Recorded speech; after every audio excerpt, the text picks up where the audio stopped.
Selamat datang untuk para penonton di video kelompok 12 untuk mata kuliah Fisika Dasar 2. Di sini di video kali ini kami akan menjelaskan berbagai hal tentang mikroskop. Sebelum masuk ke inti videonya, izinkan kami untuk memperkenalkan diri terlebih dahulu.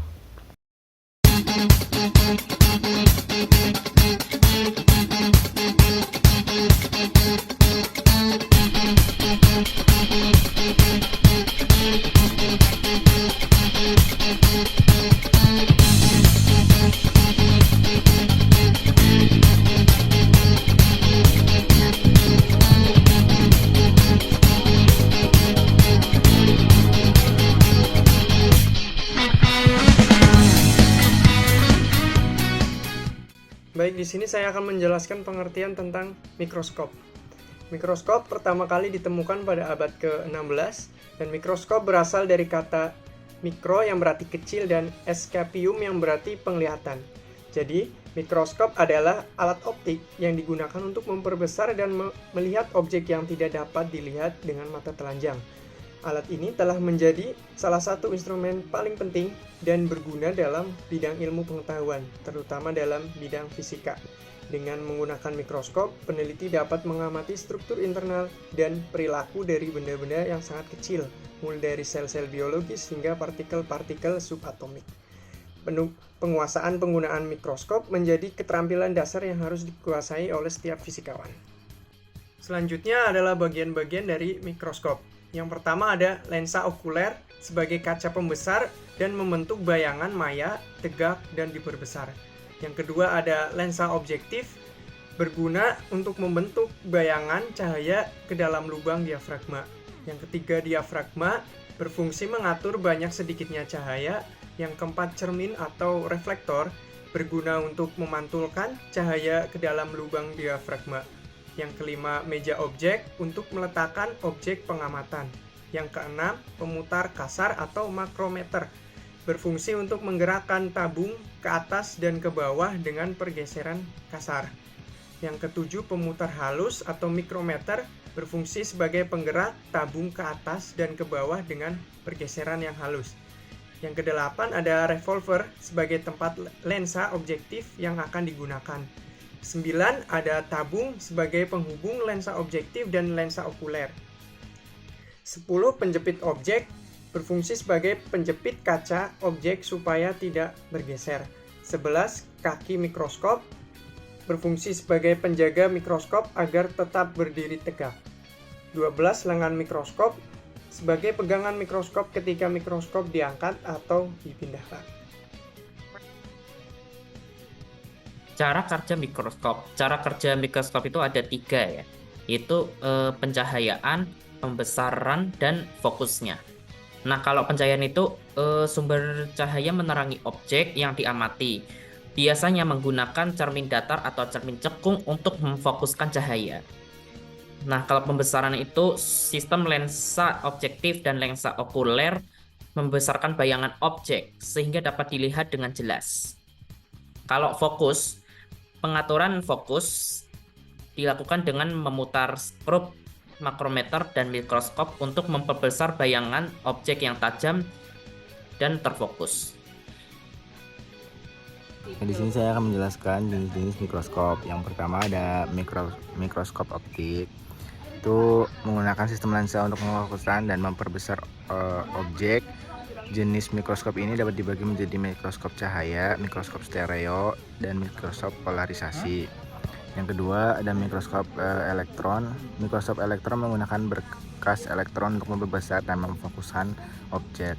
Jenis mikroskop ini dapat dibagi menjadi mikroskop elektron transmisi atau TEM dan mikroskop elektron pemindai atau SEM. Yang ketiga ada mikroskop lainnya. Selain 2 jenis utama di atas, terdapat juga mikroskop lain seperti mikroskop atom, force, mikroskop medan, dan mikroskop laser. Fungsi mikroskop ya. Fungsi mikroskop itu kan ada 2, yaitu fungsi utama sama fungsi spesifik ya. Fungsi utama dari mikroskop itu untuk memperbesar objek yang sangat kecil sehingga detailnya dapat dilihat dengan jelas. mikroskop ini digunakan dalam berbagai bidang, yaitu termasuk biologi, kedokteran, dan ilmu material. Nah, tadi fungsi utamanya. Sekarang kita membahas fungsi spesifiknya. Fungsi spesifik itu mikroskopnya itu ada 6 fungsi ya. Yaitu yang pertama memperbesar objek, yang kedua mempelajari sel dan mikroorganisme, yang ketiga analisis jaringan dan organ, yang keempat identifikasi bahan, yang kelima adalah penelitian forensik, dan yang terakhir adalah untuk pendidikan. Sejarah pada mikroskop. Sejarah pada mikroskop itu dengan seiring berjalannya waktu, dengan penelitian terhadap mikrobiologi. Nah, pada tahun 1664 dengan Robert Hooke menggambarkan struktur reproduksi dari molds, tetapi orang yang pertama yang dapat melihat mikroorganisme adalah seorang pembuat mikroskop amatir berkebangsaan Jerman, yaitu Anthony van Leeuwenhoek 1632 sampai tahun 1723. Nah, pada saat itu menggunakan mikroskop dengan konstruksi yang sederhana. Dengan mikroskop tersebut, dia dapat melihat organisme sekecil mikroorganisme. Nah, mikroskop pertama kali ditemukan pada abad 16 yang berasal dari kata mikro, yang berarti sebutan itu kecil, dan spatium yang berarti penglihatan. Mikroskop pada zaman dahulu sangat sederhana karena hanya memiliki satu lensa, berbeda dengan mikroskop yang banyak digunakan pada zaman sekarang yang tergolong mikroskop majemuk yang terdiri atas 2 lensa atau lebih. Nah, untuk yang terakhir kami akan memberikan beberapa penerapan dari Microsoft Elektron maupun Microsoft Cahaya dari yang kami dapatkan dari kanal YouTube.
Cukup sekian video yang bertemakan tentang mikroskop dari kami kelompok 12. Kami mohon maaf atas segala kesalahan kata maupun perbuatan yang terdapat dalam video kami tersebut. Untuk atas waktunya kami ucapkan terima kasih.